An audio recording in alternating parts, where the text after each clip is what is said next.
Zero. There we go. There we go. Welcome back, everybody. It's recording. It's recording. We are on. Yeah. Welcome to Hoops HD. This is our Under the Radar podcast, the number one rated college basketball podcast that features with under the radar conferences and has a puppet on it. Yes, it is. It is the number one in the entire world. Again, this week, how many weeks running? How many years running? I think it's about 10 years running now. We are the number one rated under the radar podcast with a puppet. Yeah, we are. It's amazing. So you're in the right place. I'm your host, Chad Sherwood. We got David Griggs, the puppet. We also have John Sleek with us. John, how you doing down there? I'm doing all right, but I do not have a puppet. We'll see. We'll see whether or not, if you agree with David all night, then we're going to have to question whether you might be a puppet as well. Why wouldn't you agree with me about anything? This is what the heck is it? We're under the radar. What does it mean to be under the radar? Under the radar is the 22 conferences in Division I college basketball that do not routinely get at-large bids. These are the smaller conferences. While they occasionally do get an at-large bid, very rare that they do. So what leagues do we have here? We've got everything except the Big 10, the Big 12, SEC, ACC, SEC, Pac-12 is not here. Right. Big 10, American, Big East, Mountain West, West Coast, those 10. Yeah, those 10. Correction, that is the Mountain West concert sponsored by ConExpo, ConAGG. Yeah. Yes. We also do not include anybody that's in the top 25, but we have not had a top 25 team from these under the radar leagues. Look like once again we were starting to get close with East Tennessee State, but we'll talk about it in a few minutes. That has gone back down to the toilet again. Oh, Lord. Northern Iowa may be the next team up if we have a shot at one. I don't know that we're going to get one all season. I really don't at this point. We may not get a top 40 all season. We do like to start every week, though, the show off with a feature conference. And I've got a feature on a conference here that's getting really, really interesting right now. Really some big changes in the top standing, as well as a story with a game that was canceled yesterday. Oh, boy. I know we where haven't we're featured going. this league yet. This is one of the top under-the-radar leagues every year, but we haven't had a chance to feature it yet this year. So here we are. We're going to start with the Mid-American Conference. And the score of that game was not Miami of Ohio 667 to Central Michigan 67. I don't know why that keeps happening when a game gets canceled. What actually happened was that game was, well, not canceled, I guess postponed because of a fear of the coronavirus, David, correct? That's right. Yes. In one of the most... We don't want to laugh at it. It could be something very serious, so obviously. It's not anything. Okay. It is a ridiculous overreaction to something that's not a problem. Obviously, like, health is a concern, but even if those kids are infected, which they're probably not, but even if they are, the survival rate is, what, 99.8%? I mean... David, I got to break in here. As we record this, a little bit of breaking news. For the second time this season, we have a quadruple overtime game. Oh, I haven't. My stream hasn't gotten there yet. Wow, we've got a quadrupler. It is not an under-the-radar game. It's an Atlantic 10 game. Canceled. We've got a quadrupler. Well, we are now relegating the Atlantic 10 to under the radar. Yeah. By the way, everybody, there is a quadruple at least. Can we go for a quintuple? Can it happen? When was the last time we had one of those? The last time was the 6 overtime game, actually, in the Big East tournament. Wow. Between us. Yeah, we did. There it is. On my stream, we're going to quadruple. Yeah, I was a little behind. But seriously, back to where we were at the Mid-American Conference. No one's watching anyway. Maybe we should stop after all of that. Everybody has changed the station. Anyone that's watched it when we recorded this should now know exactly when. We were recording this right as the game went to quadruple overtime, 9:30 p.m. here Eastern Time, January 29th. But Sleeka, you are an Ohio guy, and more than half of this conference, I think, or at least half of this conference is in the state of Ohio. So your thoughts on what's going on in the Mid-American Conference, where we have a team who has not made the NCAA tournament since 1968, currently in first place. Well, this is actually going to be the second year in a row that Bowling Green has been a serious contender here. And this is a team that lost their conference opener against Kent State rather decisively at home, but quietly they've reeled off 7 straight wins, including a nice win at their arch rival Toledo back on Saturday. And they also didn't have any letdown at home against Ball State, who at the time was leading the MAC West, but now Central Michigan has slipped into the top spot right there. But that's more, shall we say, an ornamental spot because the conference tournament is not decided by division. It's still by the top 12 seeds overall. Yeah, it's overall record. Yeah, this is the only conference that uses the divisional format, but all it means is that it's an extra team that gets an extra banner at the end of the season as a division champion, and otherwise it's meaningless in terms of the conference. And technically gets voted off the board on the first day. David, Akron was a team we've been really high on all season. Yeah, and squeezed out a win over Ohio, and then just really slipped up last night or 2 nights ago against last night actually against Buffalo. Yeah, and again at home, a trend in the last 24 hours, all across under the radar, as we'll get to tonight. Lots of carnage. This Akron team had been playing really well, and while their paper was a little weak, they'd been looking the part. Nothing against Buffalo. I know they're playing better. I know that they're building, but if you want to argue that you belong in the tournament, then you need to beat sub-tournament level teams at home, not trail tip the buzzer, which is what they did. They did have a real exciting run, and I actually thought they were going to pull it out in the last, was it 40 seconds, 45? They cut right into the lead and tied the game, but could not get over the top. So disappointing. Still a good team, still a dangerous team if they can win the auto bid and get to the round of 64 for whatever it is they may place. But one of their wins better be that last MAC tournament game. Yeah, and I got to give a quick shout out here also to Eastern Michigan. They started out the season 10-3, but prepared themselves very well for MAC play by playing 4 of those 10 games against non-D1 competition, and it really paid off with that 0-7 start in conference play. Yeah, a big shout out to Eastern Michigan. Why do you schedule like that? It's clear you did not prepare yourself for MAC play by playing 4 non-D1 teams. I think that was to fluff up some of their Ken Palm defensive numbers, but you look at their offense, they're in the bottom 10 nationally. And we do have a really interesting week ahead here in the Mid-American, starting with games that might or may not be coming up on the screen here. There it is. There it is. Big rivalry game here. Wagon wheel. We love it. One of the best under the radar rivalries, maybe the best. Yeah, a great game. It's two really big games here Friday night, though. The wagon wheel rivalry, Akron at Kent State, and Bowling Green on the road at Buffalo, who just coming off the win over Akron. Stalika, you think the home teams win, the road teams win? What do we got? Well, anything could go right here because Kent State, I guess when they win, they can win rather decisively, and they may be catching Akron at the right time here. Buffalo obviously had the slow start to the season themselves, but I just think Bowling Green has been playing with a little bit more of a purpose, especially with Justin Turner fully healthy now. I agree with you, but if Buffalo picks up this win off of the Akron win, we got to take some serious notice of this team going forward. After that, they're at Eastern Michigan. Bowling Green's got a trip to Central Michigan on Tuesday. Technically the first place team in the West, I guess, so we should keep an eye on that game too. Mm-hmm. On that note, though, why don't we go through the rest of the leagues? Okay, let's do it. We'll start in the America East, where finally I think we get to start getting serious about this Vermont team, who really struggled in the non-conference play, dropped an early conference game, but is now looking really good and starting to roll. Took care of New Hampshire on the road pretty easily tonight. Yeah, after almost losing to Maine a week ago, aside from that, they have looked really good. And by take them seriously, we mean as a first-place team that's going to get home court advantage in the conference tournament, not as a team that for a minute we thought might be good enough to land near the bubble or maybe in it.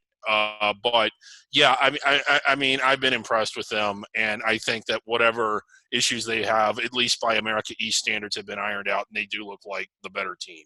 Well, Stony Brook, I've liked what they've done as well, but not quite to the level that Vermont is the class of the league. And I think we're looking at, moving into solidly into that 13 line, which is, 13 – there's a few of these teams will be 12 seeds, maybe even higher than that. But at the end of the day, 13 line is the cream of the crop of these under the radar leagues most years. And I think that's what we're looking at here. Of course, that assumes Vermont were to win, though, because if you get a team like Stony Brook, maybe a 14 or 15, but anything below that, and you're looking at a serious contender for Dayton. Oh, I agree with you there, too, if they get the upset. But the key is you win that regular season title, you get the 3 conference tournament games at home. You'll at least be favored to win. Right, and one of them will be either against Lowell or Maine. Yeah, you start off with lower. UMBC and Binghamton. It's actually a four-way tie down there. Oh yeah, it is. So I stand corrected. But but you're playing a really weak team. Vermont is at Albany, then gets the home rematch against Maine coming up this week. So they probably will cruise. The Albany game, don't completely overlook that one, though, I don't think. Yeah, I agree. Stalika, the Atlantic Sun Conference, where weeks we're talking about Liberty is going to go undefeated. They're cruising. They're the best. They've got a 3-play tie for first place. What the hell's going on? What happened was they made a nice little road trip down to Florida and were able to come up with wins in neither of their games against North Florida or Stetson. So disastrous week. And now the reality is we have a 3-way tie for first, but the other side of the coin is both North Florida and Stetson are going to have to make return games up to Liberty come February. This is really disappointing, and I realize that, again, slip-ups happen, but if you pull up Liberty's page, I can't help but think that they underserved themselves by giving themselves so few chances to establish themselves as a tournament caliber team. One chance, and they lost at the LSU game. And this is a team that was in the round of 32 a year ago and that returned 4 starters. And when you are built like that, you have got to do better than that. Like their schedule, how many games are we in? 22. Let's see. 1, 2. How many of the games were outside the top 200? Pretty much all of them. You can't. Towson, Vanderbilt, Akron. Yeah, but look at the non-conference strength of schedule. The committee has stressed intent to schedule. 222 non-conference strength of schedule, and it's not like they even played anybody that was supposed to be good. Where are they? You look at the non-conference schedule. You played Morgan State. You played Kansas City. You played Rice. Seriously. Yeah, and it's not like I realize that you want to get games on equal terms, but they had opportunities to go out and play, in my opinion, and. You get on Basketball Travelers, you can see who's looking for bye games. And you know who's looking for bye games, Chad? Everybody! It's disappointing. I still think it's a really good team. Obviously, what they do this next week, it becomes a real big week for them. They're hosting Kennesaw, who is pathetically bad. Could be a contender for a Centenary Award. Then Gulf Coast, who has been pretty lousy by Gulf Coast standards this year. Yeah, but very, very lousy. Yeah, actually really lousy. You're right.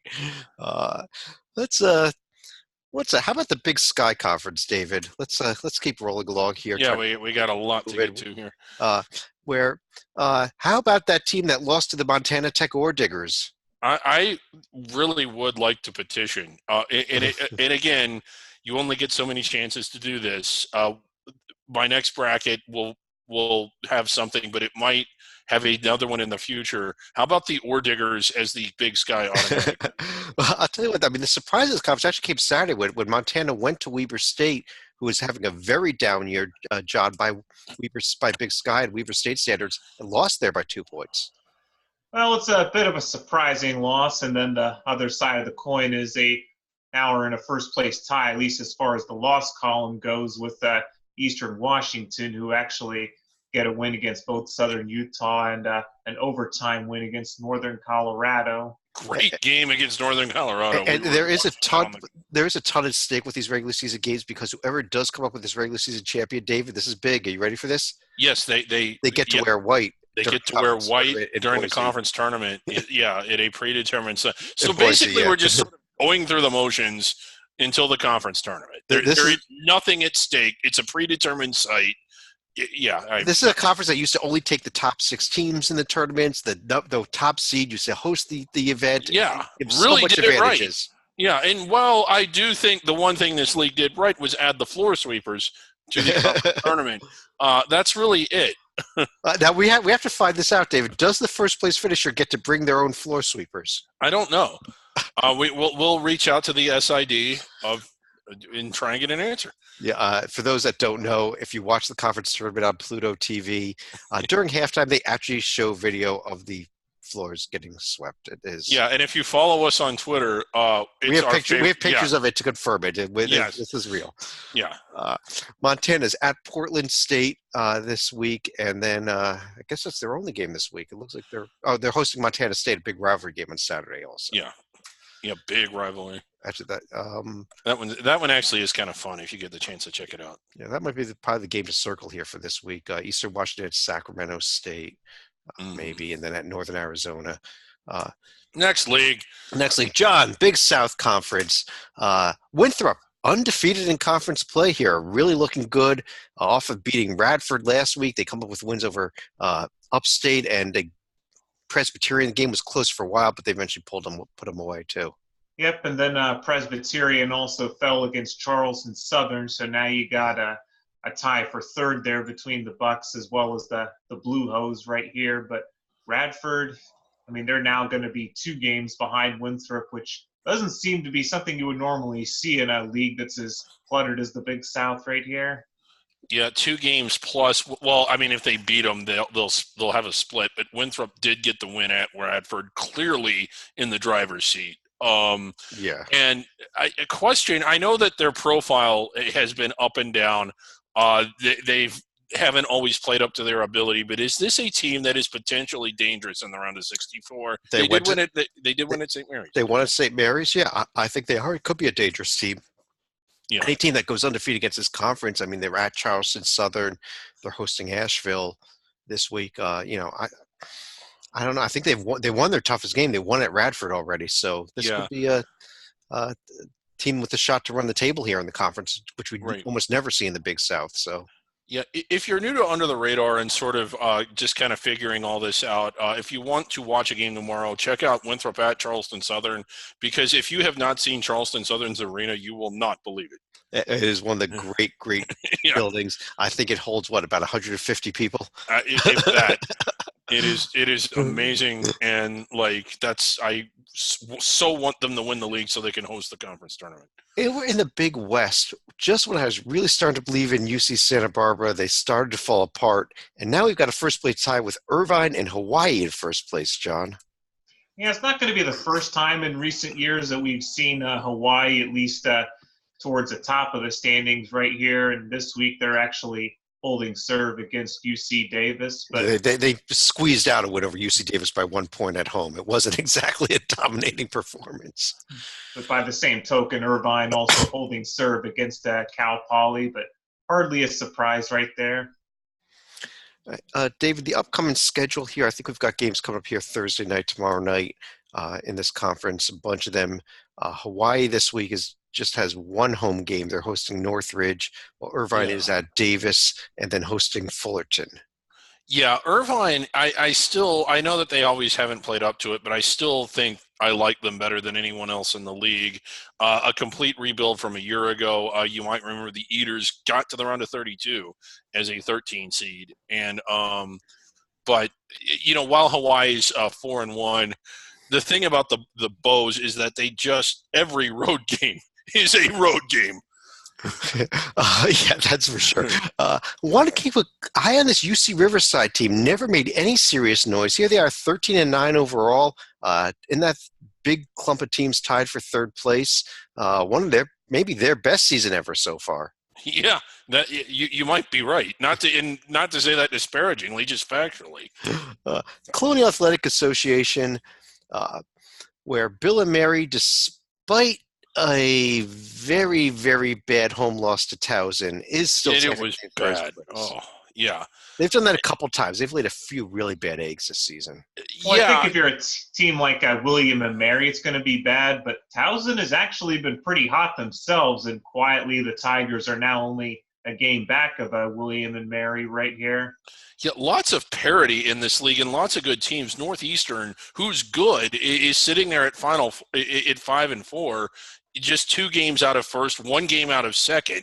And it wouldn't shock me if they shot up the standings because they're a good team.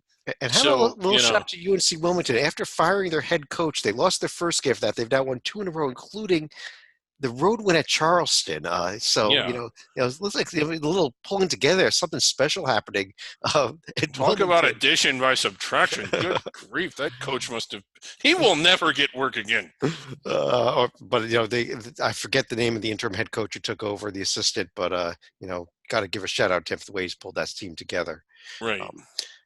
William and Mary this week is going to be hofsting Northeastern and Hofstra, 2 games you should definitely keep an eye on this week. Yeah, both of those are going to be good. And like William and Mary, they're a high ball screen team. They like to shoot from the outside.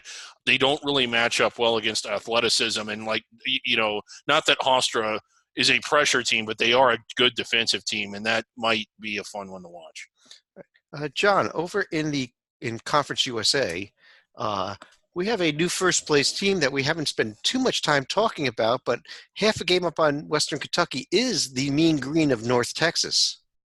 North Texas has been, I think, another team that a couple of years ago had won the CBI, but didn't really get too much immediate mileage out of it. This was a team that did have a major chance back in non-con play to get a signature win, but fell at home against Oklahoma. But at least now we're seeing some of the fruits of those labors being realized here now that they get wins against both UTSA and Texas El Paso. Yeah, a team a year ago started off real hot. Weren't they 20-4 at one point last season and then just went off the rails? This season starting off the rails, but now back on the rails, finishing strong. Well, that's the way you want to do is finish strong, not finish weak. A little bit of bad news. We are not getting a quintuple overtime here. George Washington in 4 overtimes by 3 points over Davidson.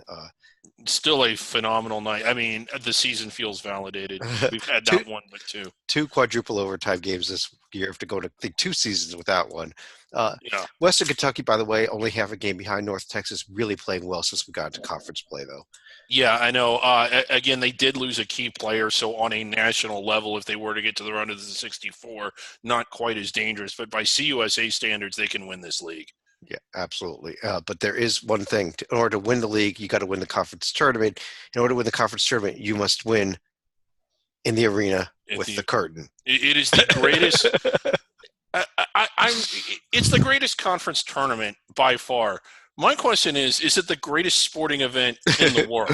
It might be. I'll tell you, the other thing about Conference USA we got to remember here also is they have what they call the bonus play or the pod play situation here, where after we get 14 games for the season, they're about 9 games in, 8 or 9 games in so far. The top 5 teams will play each other. The next 5 teams will play each other. The bottom 4 teams will play each other in their final 4 games of the regular season. And they have a formula that we'll go over. We'll get close to that of how the conference tournament is seeded out over that and all. But you are going to be playing the top teams in your last 4 games if you're one of those top 5. And this week we'll actually see the games between North Texas and Western Kentucky even out a bit because the Mean Green do go on the road against their travel partner Rice. And Western Kentucky's going to have a bit of a dangerous road trip with a Florida Atlantic and Chad's favorite court at Florida International coming up on Saturday. I think that could be a good game. Florida International has been a pretty good team so far this season, but don't watch it because I can't stomach that court. Is ridiculous. David, let's jump over to the Horizon League where this Wright State team does have the one loss, but they're now 2 games in the standings here. Looking really good. Yeah, and the team that they're 2 games ahead of, they just blew out off the court. Wright State had been winning a lot of games, 16 or 18-4 overall, 16-4 against D1, but they weren't exactly. I mean, they were playing like a pastry cart, and they weren't always winning impressively or as dominant as you thought that they should. In the games they lost, while close, you feel like they could have pulled those out. This was probably the most impressive I've seen Wright State play in maybe the last 2 years. They were great. And if they play like that, watch out. Yeah, I agree with you. I mean, there's a big logjam below them I think there's going to be some good battles for who the second seed is, especially with the conference tournament format. The top 2 seeds will buy into the semifinals this year. Yeah. So I think Green Bay is another team worthy to keep an eye on because they actually won at Northern Kentucky, but unfortunately for Green Bay, they actually lost a game at Youngstown State, who's also in a 3-way tie for 3rd themselves. Well, a tough road trip this week for Wright State, actually. They're going to both Wisconsin schools, going to Milwaukee. As is NKU. And going to Green Bay. If they can sweep those 2 games, it's going to be – I mean, that could be it for the conference season. Yeah, I agree. We are finally about to get into the start of the real meat of the Ivy League season as we are now here we finally got through the games against your travel partners. Everybody has played their travel partner twice. We have 3 teams tied for first place at 2-0. Also, Temple. Actually, Penn picked up a Big 5 win over Temple as well. Princeton, a huge win over nationally ranked Rutgers team. Yeah, let's talk seriously about the team. That's about Rutgers Camden they beat. But by the way, my other alma mater, my law school alma mater, Rutgers Camden, just to throw that out there. But go ahead. Yeah, well, okay. What about Yale? Are they putting up the numbers that if they blow through this league, which they might? This Yale team is good. I think that they've gotten better as the season has gone along. They do have a win at Clemson, which in itself isn't enough. The loss at North Carolina, I know this is kind of funny to say, but I think it was kind of damaging. They did need that one. North Carolina, not a tournament team. So if Yale is one, then that's the kind of game that they should have been able to win. But, when you look at to give you an indication of how good this team is, you almost have to look at their losses, Chad, really close against Penn State, really close at San Francisco, who's pretty good at home, and right in there with North Carolina. And you mentioned San Francisco because that's a common opponent where Harvard actually won at San Francisco prior to New Year's, and Yale had the tough loss way back in November. Yeah, but when you look at the metrics, is there enough there to get them there if they win out? Is there enough there to get them there if they win out? It's going to be tough because, the only 2 tough games left are Harvard twice. Yeah. Maybe Harvard 3 times, actually, because the conference tournament will be at Harvard. So yeah. But I think, win out and we could talk. I don't know that they can win out because there are tough games. The games at Princeton will not be easy. The game at Penn will not be easy. The game at Harvard obviously will not be easy. This is a good Yale team. I think it's a decent Harvard team too. And this week they start off at home with Columbia and Cornell. So don't have to worry about that. The games are Harvard's 2 games, though, at Penn and at Princeton. Yeah. So, again, if Harvard – we'll see if they get through both of those because that's a tough road swing. That's a 24 hours. A little bit of news. You shared this with the email group that none of the audience gets to see. Ivy League changing their scheduling format next year. Yes. Well, I wasn't the one that shared it, but I did read it when the email.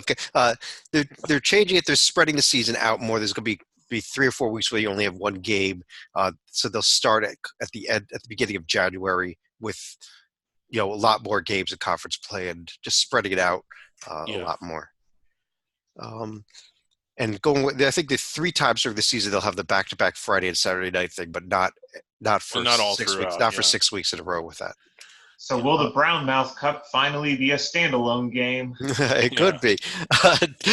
John, the Metro Atlantic Conference, every time it looks like somebody's going to move into first place, they lose again. And that happened tonight with Monmouth, who had been at 6-2, fell tonight in their game at St. Peter's. And this was a Monmouth team that was also coming off of a win at Iona. Well, this year isn't going to look quite as good. That would have been very respectable in years past. And you look at a team like Quinnipiac, not exactly capitalizing either. They win at home against Fairfield, and then they lose in a tough road environment in Siena. Yeah. The thing about Monmouth that is in the whole conference that's so amusing, you look at those efficiency ratings, you see the 31 tempo and the 242 adjusted offensive efficiency. So they are fast and they are bad, but yet they are in first place. Wow. Yeah. let's look at the upcoming schedule here in this conference here. I'm completely lost as to where we're doing. Monmouth, still technically first place by half a game. They got their next game will be hosting Rider. Quinnipiac, who's up there with them, is at Canisius here on Friday, then at Niagara as well. So those are the games to, I guess, kind of take a look at here. We also want to see if a team like Siena can possibly win a couple road games with Iona and St. Peter's. I'll tell you the one thing I see about this, I think it's going to be a fun conference tournament. Oh yeah, because it's going to be so evenly matched, and the winner will be going to Dayton, and the winner will be going to Dayton. But for the first 4, for what should be a fun first 4 game. We already did the Mid-American Conference, so let's go past that. David, let's go to something even better than the Mid-American Conference. What's better? Oh, Mid-Eastern Athletic Conference. Okay, so again, Norfolk State, A&T kind of playing. They've been a little bit of a surprise, but they, again, out of conference, I thought they were the ones that kind of jumped off. But, no real surprises here. Norfolk and A&T sort of going head and neck and neck. How about, real quick, and I know that we got a lot to get to, this Cookman team has been kind of a disappointment, haven't they? Have they been a disappointment? I mean, they're 10 and 11 overall. That's as good as anybody else in the conference. In conference, though, I mean, it seems like they've dropped some games that you would have expected them to win. Well, I think Norfolk State's a team that's really looked the best. I mean, obviously they're undefeated. FAMU, who won at Iowa State, they completely blew them off the court on Monday night. So yeah, how about FAMU 4-4 for a team that looked like it would just be mopping up the bottom? And are they not appealing? Are they trying to appeal their suspension? No, they're not. Unlike Georgia Tech, they've accepted their fate. Okay. Big first place battle come up Saturday. Norfolk at North Carolina A&T. Should be a fun one, yeah. And for a league like this, I know that the tournament's at a predetermined site, but a postseason tournament bid is on the line for the first place team, the NIT. So that actually is, by MEAC standards, a pretty big game. Yes. Yeah. John, Missouri Valley Conference time. Northern Iowa, one of the few first-place teams that actually did win a game tonight. Yeah. Yep, and that was also coming off of a game on Sunday where they also had Loyola Chicago nipping at their heels, so they were able to claim first place right there. And just as a quick score update, as we record this, Loyola Chicago is on the verge of losing at Southern Illinois, so that would give Northern Iowa a sole possession of first place if that score holds up. Which means that the Salukis would now have wins against both Northern Iowa and Loyola Chicago at their place. Yeah, and they'd move to a three-way tie for second place there. I don't know how they're doing without Barry Henson and his barbecue sauce, but they're doing it. I know they're doing it, and Northern Iowa, they do have the two slip-ups, and even some of their wins have not looked impressive, but they got it done tonight. They looked the way that a tournament team is supposed to look tonight. Agreed. Yeah. Upcoming schedule here in the Missouri Valley should be popping up on the screen if we did it correctly. Chad's workbook can sometimes take a little bit long to load. Well, let's talk about something. There we go. Okay. Northern Iowa's at Evansville, so that's easy. Evansville's they're going wonderful season continue. Todd Licklider, coach at Evansville. Then they're going on to Valpo next week. Yeah. So those are probably the games of note, I guess. Southern Illinois, if we start to keep an eye on them, they go to Drake and Evansville. Also kind of rare that we're seeing 5 games on Saturday for the Valley, because usually they'll play a bunch of games on Sunday, except this upcoming weekend for some reason. Yeah, keep looking off the side here. Just want to confirm that is a final. Loyola Chicago did lose, by the way. It just dawned on me why that is. I'm not even saying that to be funny. I forgot. The Super Bowl is Sunday. Oh. Northeast Conference, David, there they are. They're the Merrimack. The first place team, a really big story going here. Not eligible for the NCAA or the NIT, or are they? I mean, we may have to make a case that they should be. They are not eligible for the NIT, but only for the CIT or CBI. Well, they may be eligible for the NCAA, John. Just wait and see. We're working on it. We're working on it. We got something cooking, and we think that we can get them in. But again, a really good story. The fact that their first year in transition, that they've been this successful, even in a league like this. But and a little shout out here to Mount St. Mary's, a team we haven't really mentioned all season. Picked up a couple of wins and now tied for Robert Morris in the loss column among teams that are definitely eligible for the NCAA tournament. Right. Yeah. And the Sharks that used to be the Blackbirds, right in the fight too. Upcoming games this week in the NEC, Merrimack is going to be hosting St. Francis Brooklyn and Long Island Sharks, or whatever you want to call them. Yeah. Robert Morris has a couple of home games. Mount St. Mary's on the road this week at Sacred Heart and at Fairleigh Dickinson. Tough road trip actually for the Mount. If they can sweep that one, especially in the win at Sacred Heart, then they're going to become a serious contender for a team with a 281 net rating. That's pretty darn good. Yeah. John, how about the Ohio Valley Conference? Other than the Ivy League, the only conference in the nation with multiple teams that are undefeated in league play here, with both Murray and Austin Peay undefeated. Yeah, both Murray State and Austin Peay getting wins against Belmont right here. So kind of strange seeing the Bruins in fourth place at the moment. But again, that's a byproduct of them losing at home to SIU Edwardsville right here. But as far as Murray State and Austin Peay, they're also both 2 games up on the surprising Colonels of Eastern Kentucky as well. Yeah, EKU, what a story they are. You know, missed the conference tournament the last 2 years. A.W. Hamilton from NC State was the associate head coach there, taking over a couple years ago. Really has them rolling in conference play with a 308 net. But yeah, and have moved, but they've 308. We were talking about complaining about his league is really, really weak. We don't mean to pick on it, but like last year it had, you know, a 12 seed, a team inside the bubble, and you know, sent 2 teams to the tournament and sent a team to the round of 32. Not quite up on that level this year. Eastern Kentucky will be hosting Tennessee Martin and who are they playing on? And SEMO on Saturday. Yeah, SEMO, Tennessee.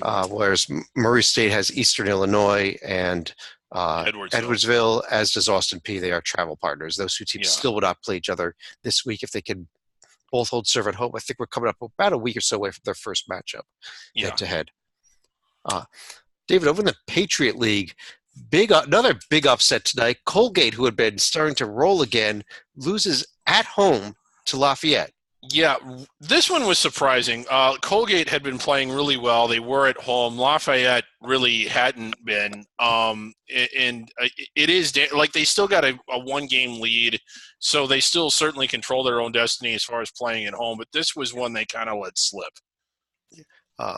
Just of note, also, Army picked up the big win over Navy over the weekend. A big rivalry there on the road, so good win for Army. Had Navy won that, they'd be in a first-place tie right now, though. Also, yeah, they really would be. So, and also a rare win against Bucknell for the Black Knights right here. Yeah, this was an afternoon game today. They played 11 a.m. start tip time or something like that. Field trip. Yeah. Upcoming Colgate at Holy Cross win. At Lehigh, probably another win. Probably. I see them getting back in the win column this week with those 2 games. But let's keep things rolling along here over to the Southern Conference. And the upset of the night probably throughout college basketball happened when East Tennessee State, we hit that at the top of the show, had been playing so well. We were talking about them as an at-large bid contender. You see they grew up to 31, only 6 spots out in the AP poll. They lose badly at home to Mercer. Not even to Furman or Greensboro, but to Mercer. Yeah, to Mercer. Oh, go ahead, John. I was going to say East Tennessee State, they lose badly. But, again, teams like Furman, they were also playing with fire at home against VMI. And actually, but Furman and Greensboro got the wins here. Even if it took overtime for Furman, they got the win. David, East Tennessee State not only didn't get the win, they got their asses kicked. Yeah, and that is at home to like a sub 200 net team. That might be too much to get back off the mat from. I mean, not to say that they can't rebound and have a big year, but when you are going through the exercise, and we do this as a committee, and you're trying to evaluate East Tennessee State, that is not a good thing to have. On your resume or in your background. It's like the kinds of things that pop up in my background check when I apply. You just don't want those on there. Yeah, and it really, let me go over here before I move on to the upcoming schedule. Let me go over here and pull up this East Tennessee State profile just so we can see where it was at and where it's going to be now. And also pull up Furman's as well, because they are now going to be your first place team. But as it loads here, half a second, you see they had one at LSU. They had another quadrant 1 road win at Greensboro. Yeah, now you suddenly throw in the loss at North Dakota State. Maybe that's the one you can excuse, but now you throw in this Mercer quad 4 home loss. It's an anchor on the whole thing, and it causes the other numbers to drop. Like the net was in the 30s, it was probably on its way into the 20s, and when you're in the 20s, you're pretty much in the safe zone. Mm-hmm. You might not be seated in the top half of the bracket, but you're inside the bubble. And this is just an anchor. It's really rough. In such a winnable game, such an easy. I mean, of all the games to lose, good grief. Upcoming schedule, though, in the SoCon, we see here Greensboro at East Tennessee State Saturday. We would have been circling, really highlighting, and refrigerating this game so big, and kind of loses a little bit. But I mean, ETSU has to bounce back. It's a first place battle now, obviously. Yeah. John, Southland Conference, where Stephen F. Austin, do we have a score update on them tonight? I'll try to get one here, but as we pull the standings up. We are not just awaiting a score update on SFA. We're also awaiting a score update on Nichols and McNeese, are also nipping at the heels of the Lumberjacks here. I'm working on a score update here. A few score updates here. SFA, as we record this, is up 10 on Abilene Christian at home. About 10 minutes left in the game. Okay, one of their more dominant performances in conference play so far. By the way, the other score there, McNeese State did beat Nichols State tonight. So a loss by Nichols State has dropped them to 3 losses in conference play. So a few score updates there. Which now means Sam Houston is the only team that's going to be a game back of SFA in the loss column right here. Mm-hmm. Right, but this SFA team, David, they won at Duke. Yeah, they won at Duke, and they've been, for the most part, winning their conference games, except the one that they didn't. You talk about another anchor on the resume. Without that, we're talking about them being inside the bubble all day long. But with that, a sub-300 loss, that you just are really holding your nose there. Right. Just one other score update. Sam Houston State did pick up a win tonight, so they are up to 8-2 now. They knocked off Texas A&M Corpus Christi, which is something Stephen F. Austin could not do. Correct. Yeah. Upcoming schedule, though, you see the games up top here. The Wednesday games are the ones that will be playing tonight. We just discussed a lot of those games are going final, but one of probably the biggest rivalry of this conference, though, coming up on Saturday, SFA is at Sam Houston. Yeah, always fun when those two get together. And it is first place implications. Right, and then Wednesday, Nichols is at SFA, so it's going to be a big week for SFA. They win these two, and they're going to be in control of the conference. They split them or lose them both, and it's going to become wide open the rest of the way here. Yep. David, the Southwestern Athletic Conference. Yes, sir. There they go. Prairie View once again, really starting to pull away in this conference, although Texas Southern right there with them, but Prairie View is looking really, really good, I think, by this conference standard. Yeah, for sure. And, they did have the loss this year, but I still, even though Texas Southern's right with them, I still like this Prairie View team. Yeah, and I agree with you. John, you there also on Prairie View? Yeah, I would also give a little bit of an edge to Texas Southern just because they've already beaten Prairie View once here. They did. Yeah, that's a good point. Both teams. But that was at Texas Southern. Yeah, on their way to Alabama. Yeah, it's the Alabama road trip day. They're both playing road trip week. They're playing Alabama State and Alabama A&M, so both should be 8-1 by this time next week. Yeah. Alcorn State now 6-2. They're at Southern, so keep an eye on them. If anyone else is going to catch these guys. Yeah, maybe it's Alcorn. Who knows? How about going over to the Summit League, which has been kind of disappointing. Very disappointing this year. Not within league play. I mean, like lots of parity there. You see the top 5 really just separated by one game. North Dakota State, South Dakota State. That rivalry is still going strong. Omaha is, I'm liking them this year. I am too. I liked them coming into the year, but then watching them out of conference, I'm like, no, they don't have it. But on a little bit of a hot streak here, playing their way into a 7-way tie for first place, it looks like. Pretty much. Yeah. The upcoming schedule here, some of the games of note, I guess I don't really know there's any huge games of note other than South Dakota hosting on Tuesday night. John, can you give us a scouting report on Peru State? Well, I'm afraid we'll have to go to our old colleague Tim Miles, who would know more of the under-the-radar-ish programs in the Dakotas. Yeah, but North Dakota State at Omaha next Wednesday is probably the best game coming up this week, and that could be a first-place battle if they can win their games before that. How is it? This is remarkable. Well, yeah, South Dakota at Omaha, but it's a log jam. Yet no games on the schedule are all that compelling. I don't know how that happened. That is remarkable. It's one of those weeks where the bottom of the conference is playing the top of the conference. It happens now and then. David, though, in the Sun Belt, we've got still this Little Rock team that I still don't believe in them, but they're still in first place. So I don't know. Every time I write them off, they continue to win games and keep themselves up there.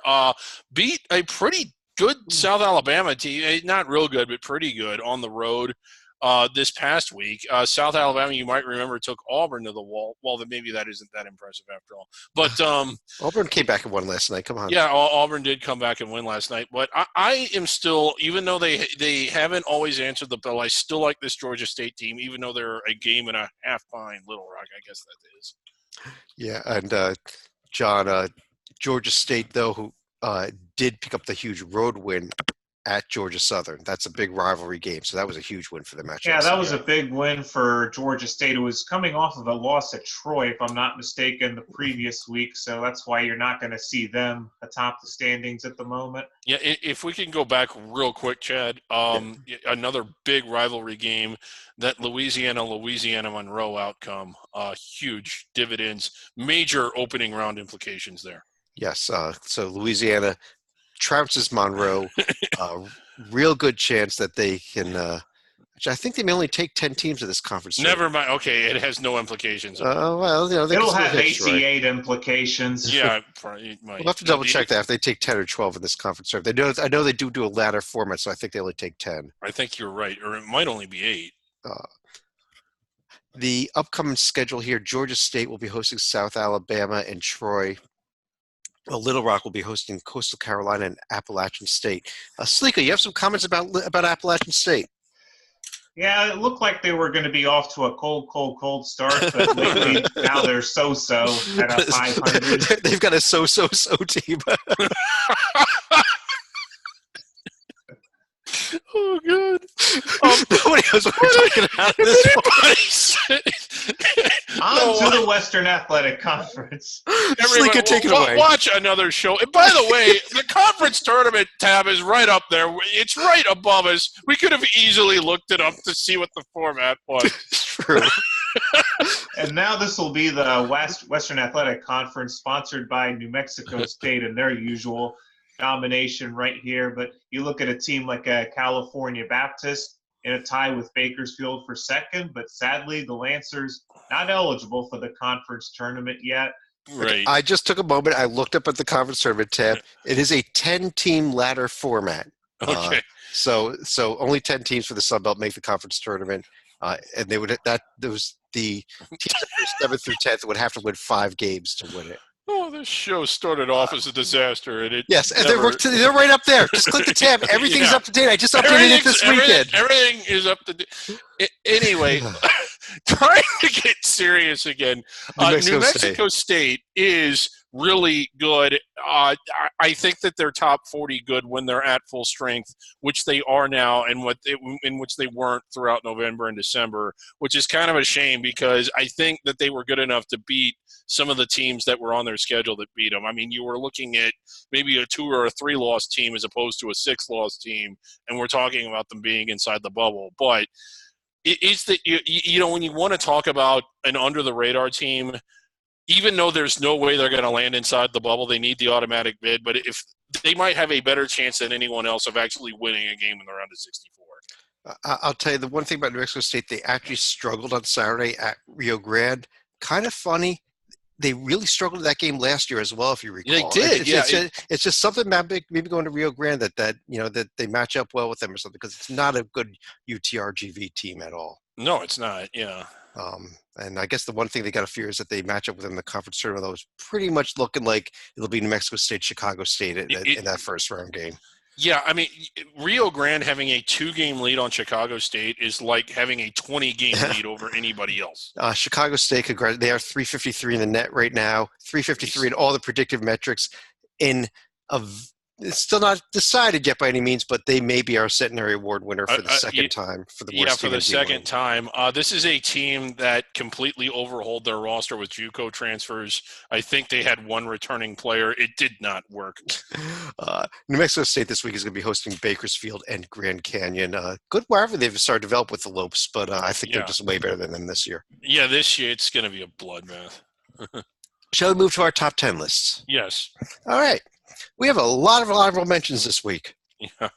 Voting was all over the place. We had to change votes at the last minute because we had to resubmit ballots. Some teams that got mentioned here that did not actually make the top 10 include Vermont, North Texas, Georgia State, Western Kentucky, Harvard, Murray State, William & Mary, and the first place team in the Northeast Conference, Merrimack. All right, Merrimack. I voted for them. None of you did. Yeah, I think they should have been number 1, but. Hey, I'm the one that's making a case to get them into the tournament. Number 10, Wright State, starting to run away in the Horizon League. Yeah. At number 9, we have New Mexico State. We just discussed them. Yeah. And number 8, Akron, still in there despite the loss and despite the fact they're behind Bowling Green in the standards. I still think on paper they're the best team in this conference. Probably so, yeah.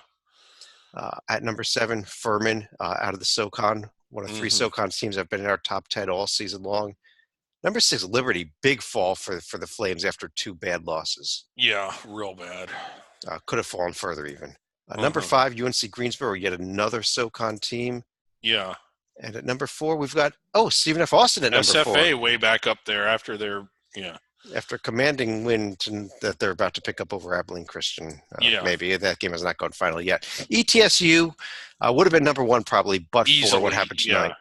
Right, yeah, they would have been. Number 2, we've got Yale. Really liking this Yale team. We took a long look at them tonight. Yeah, and again, we talked about them earlier. And number 1, it's got to be Northern Iowa. Yeah, no surprise there. Northern Iowa, number 1 now.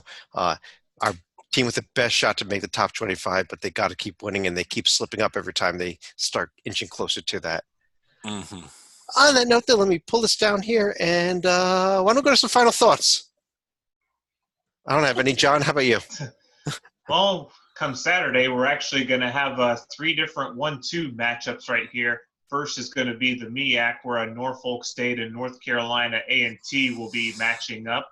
And then we go to the Southland Conference, where SFA will be matching up against Sam Houston State. And in the SoCon, you could pretty much pick any teams, but in this case, we're going to be talking about UNC Greensboro now taking on a suddenly desperate East Tennessee State team. Yeah, well, it may not be a 1 versus 2, but it'll be close to it. 1A versus 2A. David. A lot of conferences are kind of log jammed, which is going to make for the downside is that you always like to see the teams like we had last year that can play their way inside the bubble and sort of make some noise on the national stage.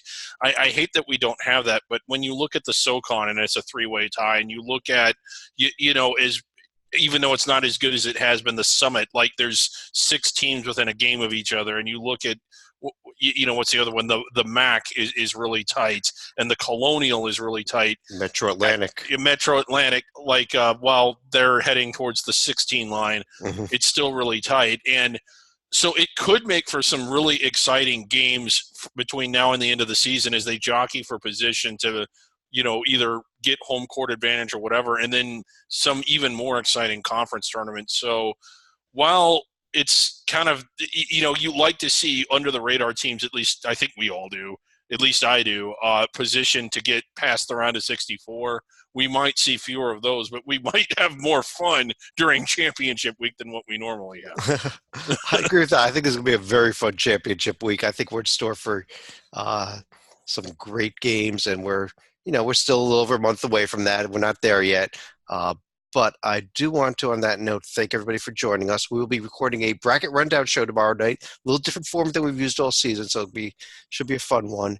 Yeah. And back next week with more podcasts and content every day on the site. So on behalf of the puppet, David Griggs, yes, the non-puppet, John Stalika, I'm Chad Sherwood. Thanks for joining us, and we'll talk to you again real soon.